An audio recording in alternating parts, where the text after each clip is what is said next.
So, what if I told you that the most important beliefs you have about success might actually be the very things holding you back? It's kind of wild to think about, right? See, a lot of us are running on these invisible scripts, these, deeply ingrained ideas about how the world works. And today, we're going to dig those up. We're going to challenge them, and we're going to figure out how to write some new ones that actually help us get where we want to go. So, I've got to ask you, straight up, are your beliefs about success helping you? Or are they hurting you? The great Stephen Covey had a word for this. He called these beliefs paradigms. And you can think of them like maps, right? They're the maps we use to get around in life. But here's the scary question. What if your map is wrong? What if it's been leading you in the wrong direction this whole time? These paradigms, they're the source of pretty much everything we do and think, but we almost never stop to actually look at them. In this quote right here, it just nails the problem perfectly. Henry David Thoreau wrote, "For every 1,000 hacking at the leaves of evil, there is one striking at the root." And that's exactly what most of us do. We try to change our habits, we hack away at the leaves, our behaviors, but we're not getting anywhere. To make real, lasting change, you gotta go deeper. You have to strike at the root. And that root, well, that's our mindset, our fundamental beliefs about success. All right, so here's our game plan. First, we're going to expose those invisible scripts we've been talking about. Then, we're going to tackle two massive myths. First, the idea that you're just born with it, and second, that success is all on you. And we're going to replace them with some powerful new realities, like the fact that you can build your abilities and why you need to focus on what you can actually control. And then, we'll wrap it all up with something called the upward spiral of growth. Sound good? Let's dive in. Okay, let's jump right into the first big myth. And this one is everywhere. We've all heard it a million times, right? The idea that talent, or intelligence, or just raw ability, it's something you're just born with. You either have it or you don't. End of story. And check out this quote from psychologist Carol Dweck talking about the tennis legend John McEnroe. She says, "It was never his fault. When he lost, it was because of a fever, a backache, the expectations, you name it. It was never about his own effort or how he prepared." This is a perfect textbook example of what Dweck calls a fixed mindset. See, if you believe your talent is fixed, that it's a permanent thing, then every failure feels like a final judgment on you. So you have to find something else, anything else, to blame. So here's the bottom line. Believing your abilities are just set in stone, it creates this constant nagging need to prove yourself over and over again. It makes you terrified of looking bad. And the worst part, it makes you avoid challenges. I mean, think about it. If you take on a challenge and fail, what does that say about you? In this mindset, it means you just aren't smart enough or talented enough. And that is some seriously dangerous logic.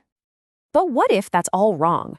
There's a much more powerful and, frankly, a much more accurate way to see things. A reality that changes your entire approach to, well, everything. And the truth is simple. You can build it. Just think about Michael Jordan. We all know him as the GOAT, right? But he was famously cut from his high school basketball team. He is the ultimate proof that the born with it idea is a myth. His greatness wasn't some gift he was handed at birth. No way. It was forged in the fire of relentless, insane hard work.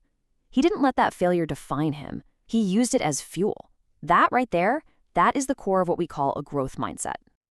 Okay, and this really lays it all out. Side by side, look at the difference. A fixed mindset makes you run away from challenges.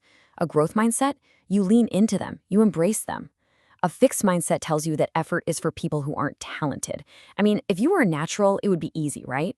But the growth mindset, it sees effort as the only path to getting better, to mastery. And that, right there, is the fundamental shift we've got to make. And it's not just Jordan, not by a long shot. History is packed with people we think were just naturals, but who are actually masters of grinding it out. I mean, Mozart, he labored for more than 10 years before he wrote the stuff we all know and love today. Charles Darwin, his big theory wasn't some eureka moment. It was the result of years of teamwork and drafts. And my favorite, Judith Polgár, the best female chess player of all time. Her own sister said she was a slow starter, but very hardworking. See the pattern here?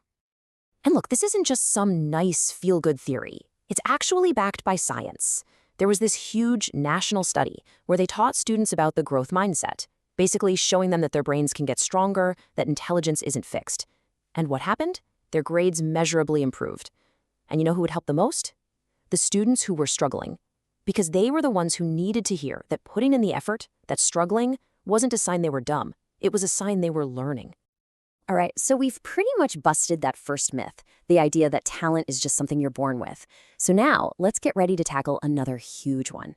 And that's the belief that success is 100% all you, just a simple equation of your talent plus your hard work. And this quote, wow, it just perfectly captures how much people resist the idea that luck is involved. There's this really powerful story we tell ourselves, especially in some cultures, that success is all about individual grit, that you pull yourself up by your bootstraps. So when you bring up the idea of luck, it can honestly feel like an insult. It feels like you're trying to take away from all the blood, sweat, and tears they put in. But the reality is, luck matters. It matters a lot. And we're not just talking about winning the lottery. We're talking about the huge luck of being born in a developed country, or something that seems small, like Bill Gates happening to go to one of the only high schools in the world that had a computer back in the 60s. There is this great analogy. We always remember the headwinds, the struggles we had to fight against.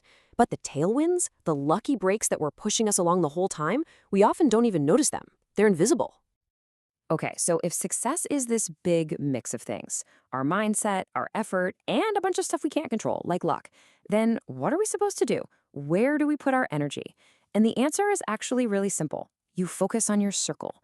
You focus on what you can control. And this is a great way to visualize it. This is Stephen Covey's maturity continuum. The idea is that we all start out as dependent on others, but the path to real growth, to independence, starts with what he calls private victories. That means you have to master yourself first before you can achieve anything out in the world. It's a powerful inside-out approach. And here's the key tool to make that happen. You have to learn the difference between these two circles. On the outside, you have your circle of concern. This is all the stuff you might worry about but have zero control over. The global economy, what other people think, the weather. But on the inside, you have your circle of influence, and this is where the magic happens. This is the stuff you can actually do something about. Your habits, your skills, your attitude. And this is the absolute key. Proactive people, the ones who really make things happen, they pour all their time and energy right into that circle of influence. Reactive people, they get stuck spinning their wheels out in the circle of concern, just complaining and blaming things they can't change. But here's the coolest part. When you focus on the things you can control, your circle of influence actually starts to get bigger. Now that is real power. So, how do we tie all of this together? We've talked about shifting to a growth mindset, and we've talked about focusing our energy on our circle of influence. Well, when you combine those two ideas, you get a really powerful model for lifelong growth. And this image illustrates it perfectly. Covey calls this the upward spiral. It's all about continuous growth. See, you don't just get successful and then stop. It's not a destination. It's about constantly moving to a higher level, over and over, through this simple repeating cycle. So let's break that spiral down. It's got 3 steps. Step 1 is to learn. This is where you adopt that growth mindset. You start to see the world for what it is, recognizing that both your own efforts and things like luck play a part. Step 2 is to commit. This is where you make a conscious choice to put your energy into your circle of influence, to be proactive. And finally, step 3 is to do. You take action. You start building those small private victories that become the foundation for bigger public ones. And then what? You go right back to the beginning. Learn, commit, do. But each time you're on a higher level of the spiral. So here we are. We've uncovered those invisible scripts. We've challenged the myths that you're just born with it and that success is a solo mission. And we've replaced them with something way more powerful, the reality of a growth mindset and the strategy of focusing on your circle of influence. The path forward is pretty clear. Learn, commit, and do. So the only question left is for you. What's the very first step you're going to take on your own upward spiral?